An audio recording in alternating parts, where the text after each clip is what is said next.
Spotlight, we always do our very best to bring to you persons who are doing great things in the community, powering our life in the direction of light. Now, one of the big disciplines that really contributes to everyday life is theology. Now, we know that science contributes a lot. We know that other areas like maybe other disciplines contribute a lot to society, maybe more directly, but sometimes we want also to ask ourselves, what would theology contribute to the day-to-day life in terms of bringing perspective, in terms of bringing understanding, in terms of also carving out solutions? Now, on our program tonight, we have a very insightful theologian. His name is Apollo Karaoke. Now, in the present context of things, we have many reads, especially we get a legal read, we get a political read, we get so many reads. But in the present Kenya, especially in the light of the Gen Z movement and the repercussions of that, and still going on, a lot of reforms going on politically, in the political space, we've seen that. One question we want to ask is, and what's the contribution of theology in this area? And even more specific, is the church learning anything? Is the church learning anything from all this, what's going on? A very important question. And if the church is learning anything as a Christian, maybe you should already know what the church is learning. But this conversation tonight is also your conversation. Do engage us on the social media platforms provided there and also on the WhatsApp line provided. Let's hear what you have to say as we engage the wonderful theologian Apollo Karaoke on what are the protests teaching the church. Welcome. Thank you. Welcome to Spotlight. Thank you for having me. Thank you for taking time. Yes, my pleasure. This is your first time here. Indeed, it is. I'm very excited about it. But your fame has brought you here. No, I'm not quite sure about that. But your fame has brought you here. Just the way you are able to have lots of insights in terms of the way the church is supposed to exercise leadership, right, on all matters of life. Right. And before we go to the subject of this day, is the church learning anything? Maybe you can tell us a little bit about theology, the discipline of theology, and how it is supposed to contribute practically to issues in life. Now, that's a good question. And many people really don't understand what theology is. If you randomly ask people in the street, what do you understand by theology? They have all manner of things. But from where I'm seated, and rightly from what you mentioned, theology is a discipline, an academic discipline like any other discipline. And as such, I think theology gives us a framework, or if you like, a worldview, a way of looking at things from a theological perspective. Putting things to context, religion has been mentioned a big deal in this whole situation. Actually, somebody said if you were to remove religion from this discussion, current discussion, perhaps would not be having a serious discussion. So religion is part of it. And theology has a lot to say about what's going on. The role of the church in society, the role of politics in society. People who subscribe to faith, faith systems, different faith systems. So theology, I believe, gives us a worldview through which we look at the world as it is today, as things unfold. Okay. Yes. Great. And as we think about the perspective that you're giving, is that it is also theology is an equally potent discipline. Indeed. To provide solutions for issues in the community. Yes. And sometimes, Apollo, when we think disciplines, we think rank. For instance, in the day-to-day world now, technology is very high. Yes. Yes. Yes. And if you are to maybe rank technology hierarchically, Yes. would rank very high. Yes. But there's a problem with that, especially when it comes to how God works. Yes. And God can work simultaneously through any discipline. Yes. Technology, science, politics, theology. Indeed. And so it has been put across that theology should not be thought of hierarchically, but there should be a thought of shoulder to shoulder in terms of the way it ranks with the disciplines. Well, that's an argument, and of course we can give counter arguments. There are people who agree with that. There are people who don't agree with that. Personally, I don't agree with that, and I even had discussions where theology is poorly rated. It's actually footnoted. It's not seriously taken. But of course, those who are in the theological, in the academic circles, they know it's a serious discipline, especially when nowadays people are looking at things through an interdisciplinary approach, and so theology is prominent. And at the end of the day, people turn to God for answers. COVID, for instance, COVID loudly told everyone we are not in charge. Even those countries that we call first world, people who, countries that we think are well, positioned, planned. COVID came and said, no, you're not in charge. Science, which is good, science was overtaken. Everyone was saying, oh my God. So we were actually praying that God would use science. So I think God is placid, God will use anything. Yeah. But theology is prominent in its own right, as an academic discipline. Yeah. I think for the sake of conversation, yes, shoulder to shoulder. The theology should not demean itself. Yes. Or it should not also exaggerate itself. Right. There should be a level of humility whereby we know that God can use theology as a discipline. Yes. God can use science as a discipline. God can use philosophy as a discipline. God is free. Yes. And therefore, that shoulder-to-shoulder understanding. So when science brings solutions, yes, theology should bring its solutions. Though. When theology brings its perspective, politics also should bring. Yes. Political science, for instance, should bring its they should meet at the table. Exactly. And out of that, there will be insights and revelation. Right. Now, the table we are in right now, yes, Apollo, in Kenya, no one has really described it. Because we have Gen Zs here. Yes. And they have said, all is not well with this country. And they have said corruption, theft is really killing this country, and we need to root it out. Yes. I think that's the essence yes, of the Gen Z acclaim. Yes. Now, the politicians, on the other hand, have been rattled by this. The political space has been rattled. Yes. Of course, they're trying to balance out, but to try and kind of push back, like show that they're still in control and trying to stabilize things. But clearly, something has happened in this country. A significant thing has happened. No one has named it yet. Some people calling it revolution. Yes. Others a movement. Others, many words to yes, it. yes. But one of the interesting things is that people have likened this phenomenon to some biblical accounts.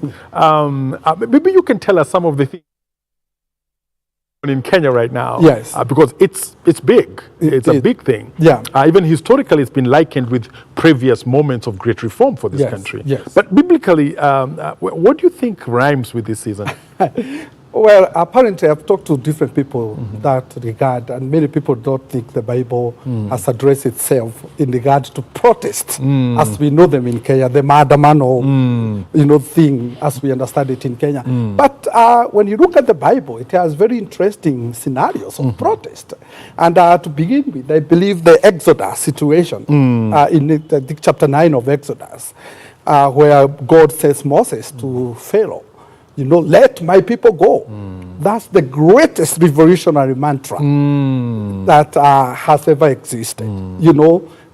Getting this message from God, you have to go and tell this man, let my people go. And that is the message of revolution. That's the message of Maandamano. That's the message of protest. Let my people go. You know, you have kept people hostage in the name of politics. You know, high taxes. You know, let my people go. So I think that's a very ideal example of protest in the Bible. When you come to the New Testament, there are very interesting situations as well. Today I was reading Matthew 27, where Jesus was brought before Pilate, and the chief priests and the elders, you know, sponsored, so to speak, a protest. You know, they said, you know, the Pilate had asked, who do you want me to release? So the elders and the chief priest decided to take advantage of that situation. I think that's a language that is familiar in our situation. There are some people who have taken advantage of this situation, and they indeed, you know, sponsored a protest. They said, you know, actually the Bible clearly said there's a word, I was looking at it in the Greek, because as a theologian, it's actually equivalent to the same thing the president was saying the other day. A certain organization was sponsoring, you know, it's exactly like that. So, and the people said, shouted, you know, we want Barabbas. And they were given him, and Jesus was executed. And again, another good example is the famous riot in Ephesus, where Paul went to Ephesus and he preached. He said, these idols are no gods. You're not supposed to worship them. And, you know, and that the God-making business there was a booming business. You know, and the silversmiths were not impressed. You know, and they sponsored a riot again in Ephesus. You know, people rioted in the streets, and there's an interesting verse there. There are people who followed them, but they didn't know what was going on. You know, they just followed the movement, and although it was not successful, but that's an example of riot in the Bible. But putting this into context, I think the essence of protest is resistance. You know, and we have no shortage of verses that inspire and call us and invite us as Christians to resist, you know, evil. You know, resist the devil and he will flee from you. Resist, you know, and I think God expects us to resist injustices, for instance. And I think the movement we are experiencing in this country is a movement of resistance to injustice.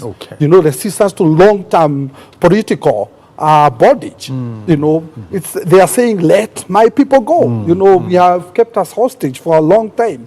You know, you cannot just make decisions. You can't run a country like your own house. You know, it's a country for everyone. You have to be accountable. You need to listen to us.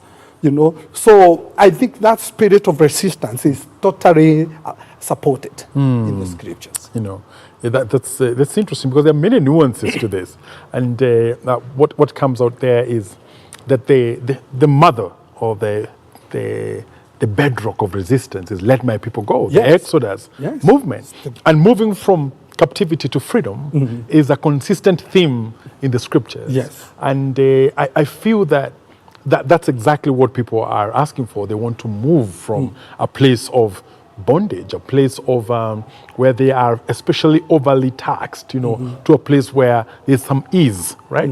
Now, on the lead of this is the Gen Z, the young people. That is for sure. There is no controversy around that. That it's the young people, not the senior, older, but the younger, the younger, the emerging young people are the ones on the lead here. And which sometimes is surprising for people. And I want you to maybe help us to see the young people and saying, let my people go, right? My people include their mothers, their fathers. My people include their grandparents, you know, whole generation. They're saying, let my people go for everyone, right? Spiritually speaking, how do you read that? Especially the young people themselves leading the movement or leading the rallying call, let my people go. Well, I think God in history has always used young people. Jesus himself died a young person, and he died in his prime, 33 years old.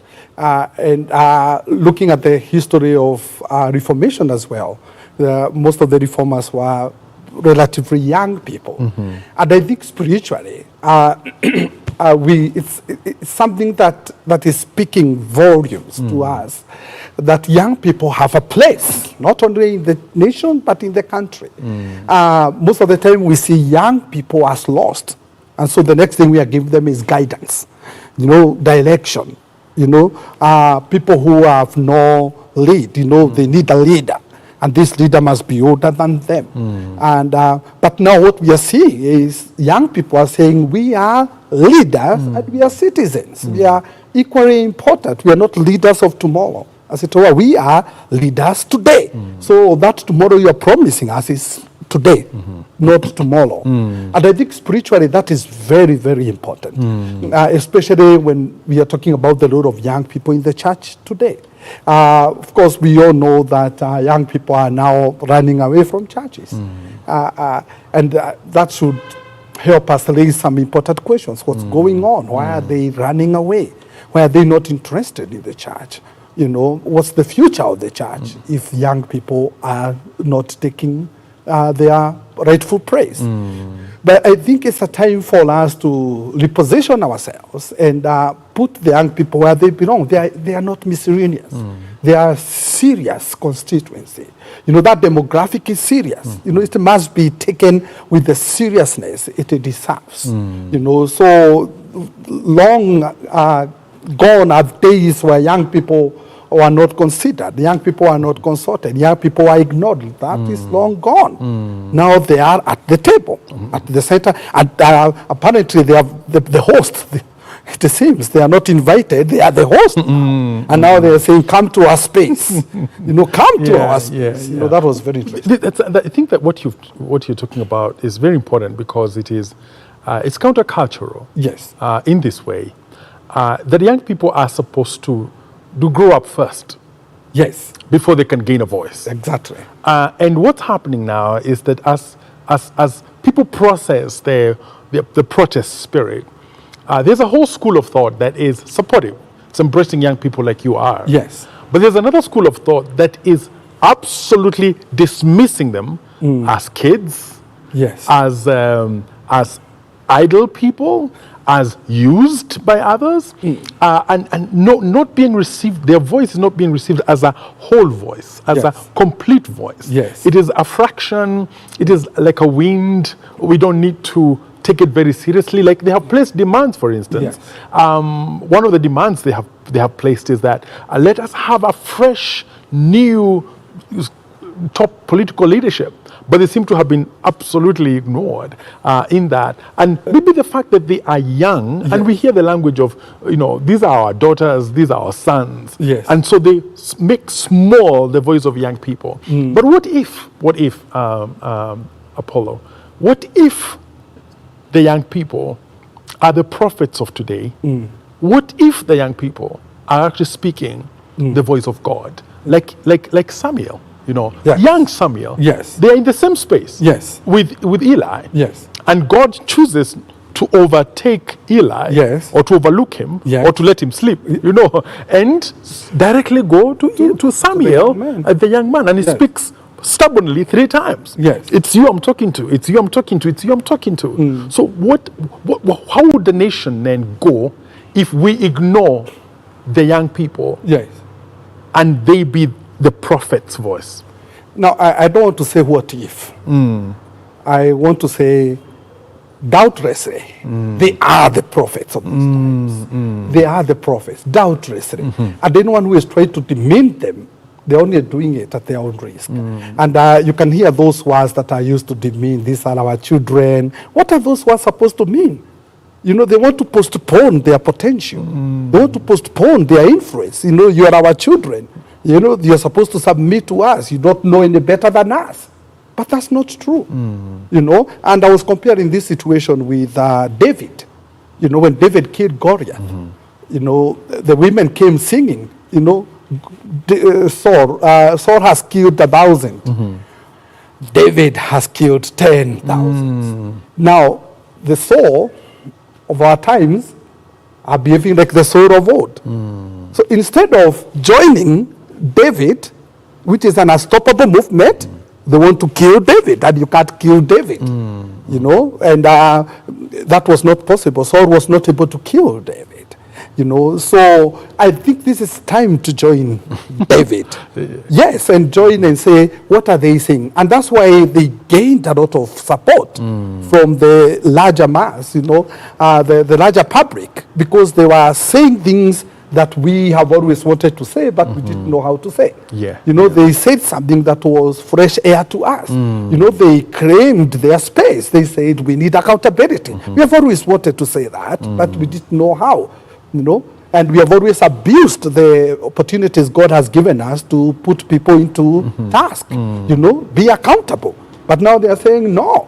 So they have come with a movement and with a momentum that whose wheels cannot stop. And nothing will stop them. And we are praying that this momentum will grow so that people can be accountable. So that when you're given a leadership mandate, you know people are looking at you. When you promise something, you have to give us. Yeah. Comparing the young, you know, getting some scriptures. Yes. One of the accounts that is cited a lot is the account of Rehoboam. Yes. When he had to consult. And in that scenario, it is the older people who are making sense, you know? Yes. And the younger people are seen to be more like ignore, you know, just be rough, be, you know, just get people to almost slavish state. Yes. So it's a reversal now. Indeed. Because we find that the young people are the ones who here are free, speaking the voice of freedom. Yes. And the older people are still in the language of shackles. Yes, indeed. Unfortunately, that is a very sad situation we are in. And where we still think that young people cannot do it. You know, they are, you know, somebody said it's a weed. No, it's not a weed. It's a spirit. It's a spirit. And a spirit from God. And that cannot be stopped. Because they are calling for that which God will call for. They are standing where God would stand. The side of justice. Let's just stay there. No, because I think that's very important that you say, somebody said it's a wind. Yes. But it's the spirit. It's the spirit. Now, let me ask, from where you sit. Yes. Let me now bring out, you know, just that analytical side of things. Yes. What would happen to a nation that ignores the voice of the prophet?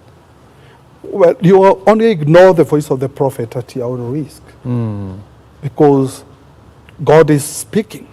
And if you ignore what God is saying, then the consequences are there for you. And it will be sad if we let this opportunity pass us. You know, we need to listen, stop, listen. What's going on? What are these people telling us? You know, they're making a lot of good sense. You know, so the best we can do is to join them, you know, in one accord, you know, and move on. You know, they have started the chorus. It's ours to join in and sing the song, the song of victory, the song of justice. Song of freedom. Song of freedom. Song of freedom. Yes, freedom is coming tomorrow. It's hard. Now, yes. Now, talking about these young people, they didn't spare the church. Because there was the Occupy the Church movement. Yes. And maybe the church I don't know if the church was surprised that first two things, that first people were calling out the church for us needing serious, radical changes. Then the other part is that it's young people calling it. Yes. What do you say to that? I think it was shameful to the church to see those young people say no politician will speak when they occupied the churches, because that is what the church was supposed to do in the first place. Now, I think even the church was fearful rather than introspective. You know, they feared that if they give a certain politician space, you know, the young people would not agree with that. And I think this is a time for the church to wake up. This is the alarm. The alarm has gone off. Wake up, you know, because that is what the church was supposed to do long time ago. Because as we all know, and I can say that without fear or favor, that the church has been bought by the king, and the beneficiary is the king, not the church. And so the young people are saying, no, that's a sacred space. You have sold a sacred space for political use. You can't do that. You can't do that. You know, it's shameful. You know, it's like when your children call you out, and rightly so, you know. So, and most of the people would not accept because of pride and ego. But they can tell you something that can help you. Like 2 Kings chapter 5, it's a story I really like about a slave girl who helped a whole king, a very young girl. You know, she witnessed, you know, the trouble the king had gone through, the commander rather, of the army had gone through. And she boldly went to the wife and said, if my master could only go to my village, there is a prophet there who would sort him out. And this commander, a very great person, you know, the Bible says he had won battles, and he decided to humble himself. And he took up the advice that led to his healing. His leprosy was cleansed. And I think we can have that spirit in the church today, that we can, you know, slow things down and hear what these young people are telling us and come back to our senses, because we have lost our senses. Let's deal with that, the senses part. Because why is the church afraid?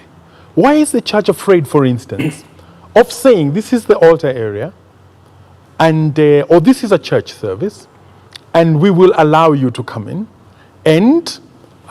and worship as a leader? We will give you your due respect, but this is a space where God is worshipped, and just allow the priest to take charge. Now, that has been stated in the past. Yes. In fact, whole denominations have written letters to that effect. Yes. Especially close to the campaign season. Yes. But for some reason, even after that, the church keeps falling back to the same trap. They are still impressed by the politicians. What's fundamentally not right? Because something fundamentally is not right. Because how do we still go back to the same place? How do we go back on our own declarations? Even politicians themselves said, don't allow us to come to your spaces. But somehow we still give them. What's going on there? I think the problem we have is what I can call capitalistic spirituality. It's money, nothing else. And the reason why politicians are given this space is because of money. It's capitalism, fame, money. You know, the fundraisers, you know, the kind of money that was being flashed in churches was outrageous.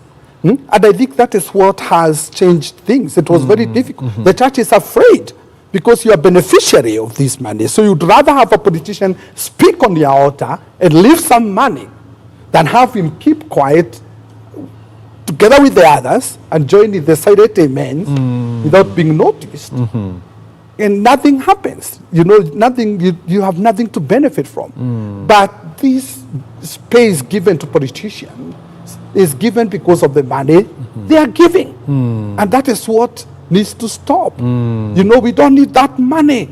We need people to stand and say no. You know, we don't need that money. We don't know where that money is coming from. You even had rumors that now money is being washed in the church. And that is one of the things that has given the church a very bad reputation. You know, it's a place where politicians come and flash money. That money is corruption money. You know, and I keep on wondering, and I don't know why. I even asked somebody, one of my friend bankers, do they give checks these days? Because why do we have to see lots of cash being given to a church? It doesn't make sense for politicians to withdraw 5 million shillings, give it to a church, for the same church to take it back to the bank. Why don't you just write a check? But why do you have to come with loads of cash? That's very telling. And people have different things to say in that regard. And I think that capitalistic spirituality, where, you know, money is the guide, you know. The other sad thing is, I noticed that in most of the denominations, most of the churches, for an event to be successful, a politician must be present. You know, the enthronement, ordination, you know, a general assembly, you know, general convention, or whatever the case might be. You know, the highlight is the people who came. You know, the president was there, the vice president was there, the members of parliament was there. And I'm saying, what is happening with us? You know? So, and of course that tells us that the church is subordinate to politics. That's the message. That should not be the case. I'm hearing say it's like the political visitation has surpassed the spiritual visitation. Indeed. And then we ask ourselves now. We've talked about capitalistic spirituality. Yes.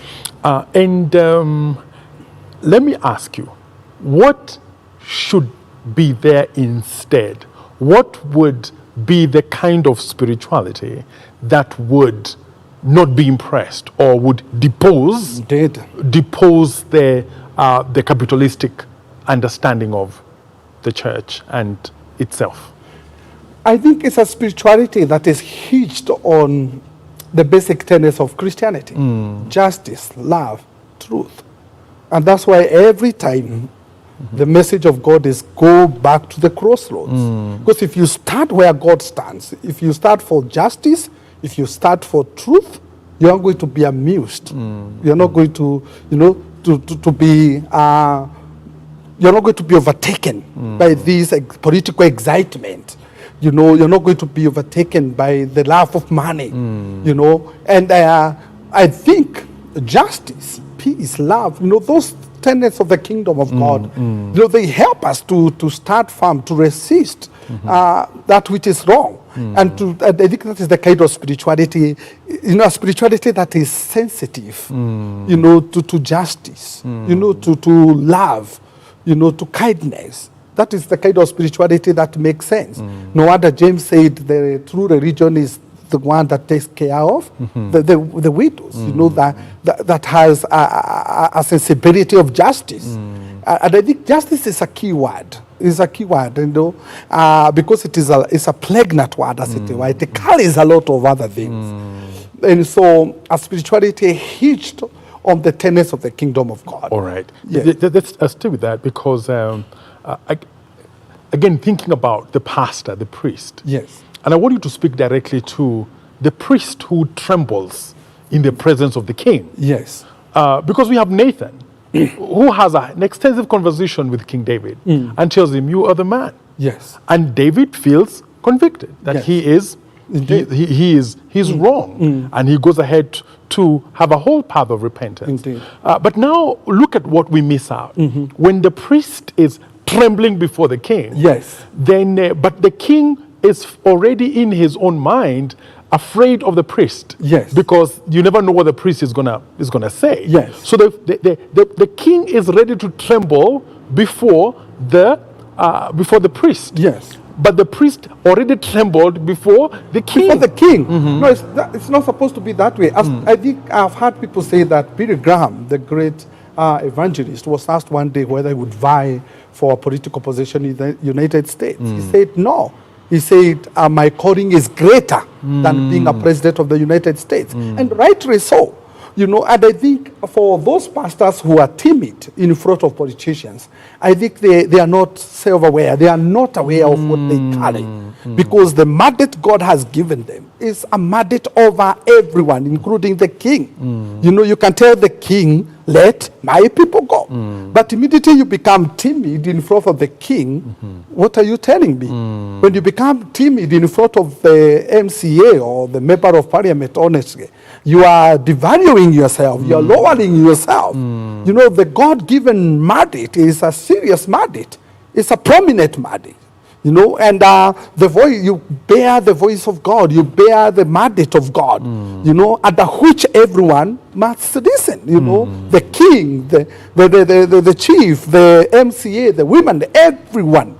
And I think if there's a pastor listening who gets afraid in front of these politicians, I think they need to sit down and take a deep breath and discover whose they are. And when they discover that, they will never be timid. And they'll get the courage to tell the king, you are naked. You are naked. And not only, and of course we have to say, it's not only negative things, because God has not just called us to call out people.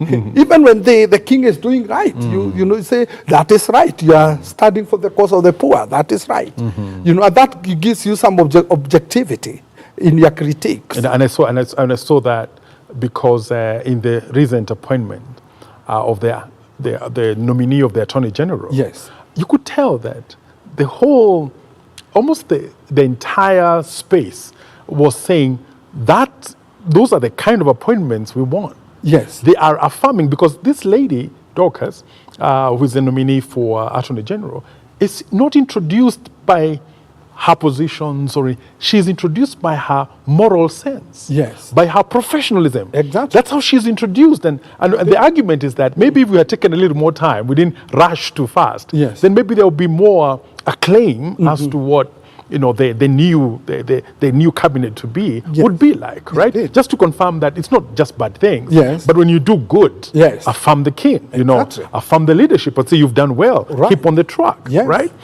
Now, again, staying with that, because the young people have gained the boldness that the priest doesn't have. Yes. Now, the challenging thing, Apollo, is that they've not gained that boldness from the church. They have gotten that boldness from other spaces, which Yes. we can't quite Put our fingers So the on. church cannot take credit Yes. over these prophetic voices. Exactly. What does that mean? Oh, well, I think it's a big message. And I would like to say that sometimes we think it's only the church that God can use. And this is a very bold statement I'm making. And you see, God has used something else outside the church that is making sense. Because God searches for justice. These young people are calling out just the government for the injustices that have been visited on the people for a long time. So I think I would not say the church doesn't have the monopoly, of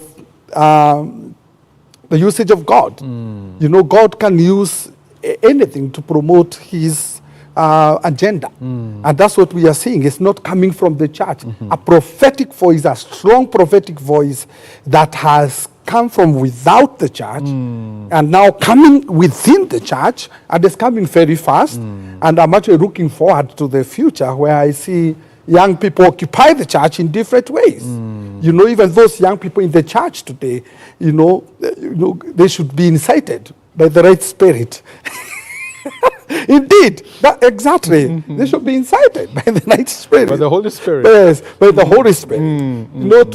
To start for justice in the church. And I think it's also a high time for the church to put herself in order. That's again a very critical point there. Yes. Because the church has had wonderful, let me call them wonderful opportunities to reform. Yes. For instance, during the COVID time, if the church wanted to make changes in its tradition, Yes. in its methods, Yes. that was a high time. But somehow after COVID, the church slipped back to its old methods. Yes.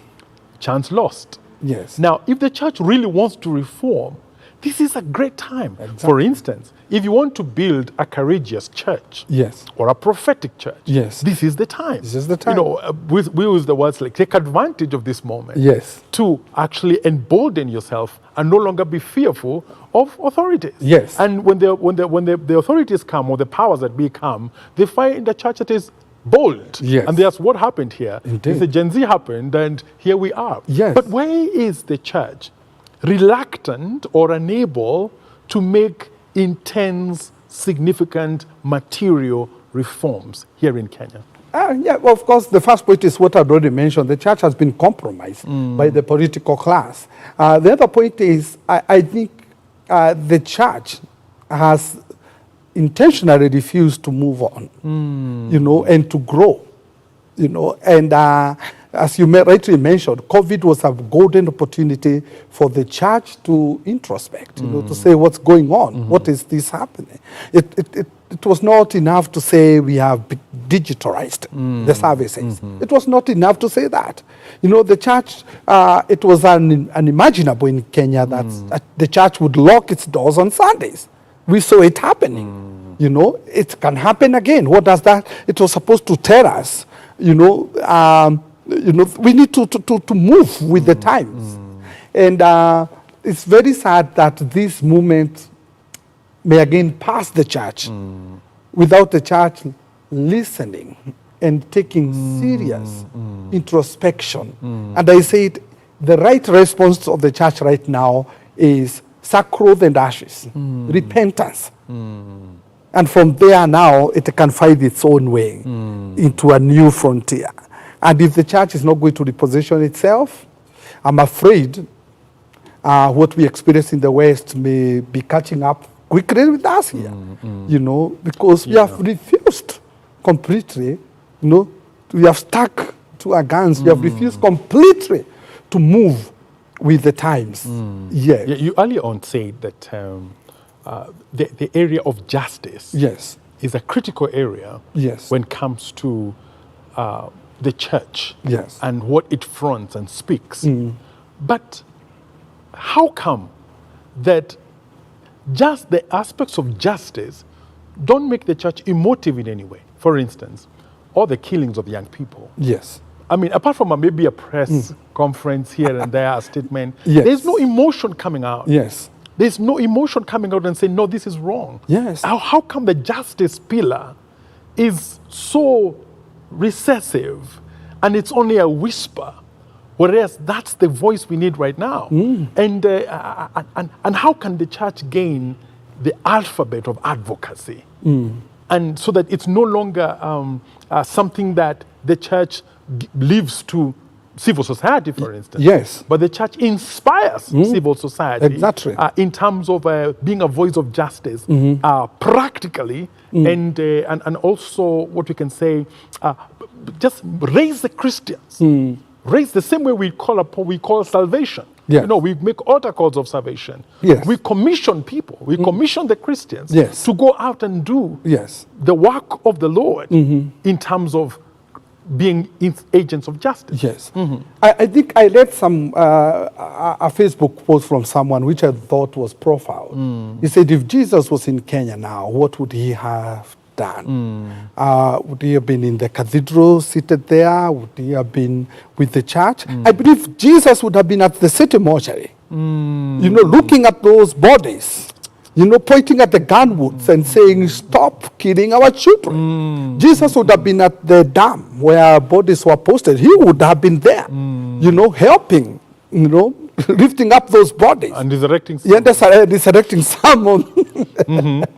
And I think that was a very wonderful post. Where would Jesus be? And I believe he would have been not, you know, I had a church group went to pray for dead chicken or something. I don't know whether it was a rumor or something. A politician home that was torched, and the church people went to sanctify the homestead. Well, that's okay, but I think the church would have made more sense if we saw pastors, you know, joining the Gen Zs in the movement, saying we are not quiet, we are with you. You know, pastors in their robes, you know, leading protest. I just completed a paper, a comparative analysis on the role of the church in the fight against corruption. And I was comparing Kenya and South Africa. And I was very happy to see what the church in South Africa has done in that regard. And one of the things they have done is partnership. They have partnered with other forces of justice, whatever they are, or whatever they are called, they don't care as long as they start for justice. And that has helped the church there to make sense. You know, they have joined hands, you know, with the civil society. We lived some years back, the civil society was bad-mouthed in this country. But now everyone is saying, oh, you're doing the right thing. You know, you are human rights. You know, some human rights defenders have been demonized, a big deal in this country.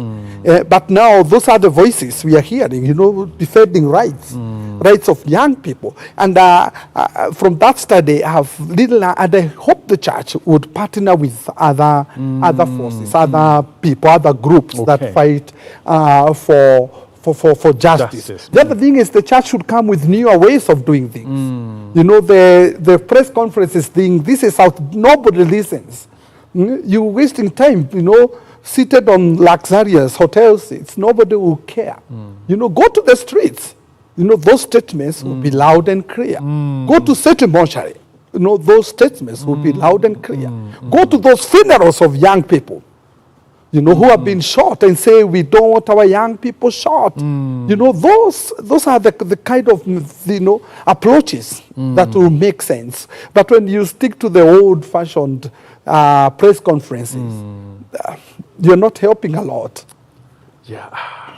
That's quite vivid. I'm thinking about priests in robes in the city mortuary. Yes. And making a cry for justice from there. It's a powerful... thinking about droves or, parties of priests attending the funeral of one young man and, who has died. Yes. Not just leaving the singular priest, but a whole lot of priests in that area. Exactly. And saying, let our young people live. Yes. And that's very, very, it's very vivid and must come from a place of lament, a place of pain, a place of wailing. Yes. Because a wailing priest, right? Now, this is a very moving conversation, but I would want to ask you one final question as a theologian. Yes. Assume you are at the table. Many pastors have gone to State House and they have given their ideas. Now here you're in State House and the president wants to listen. There's a theologian there, there's a scientist there, there's an educationist there, different analysts there. And it's your time for the theologian to speak. And you are told to say one statement to him. What would that statement be? Let my people go. That would be my statement. Yes, the people are down. Because of the burdens put on them, by the government, unnecessary burdens. We need to pay taxes, that we know. But when we see the kind of wastage that is moving around, when we see, people who are rude to the electorate, when, elected leaders ignore, young people, so it's let my people go. Let my people go. Let my people go. All right. That will be the mantra. Okay. Yes.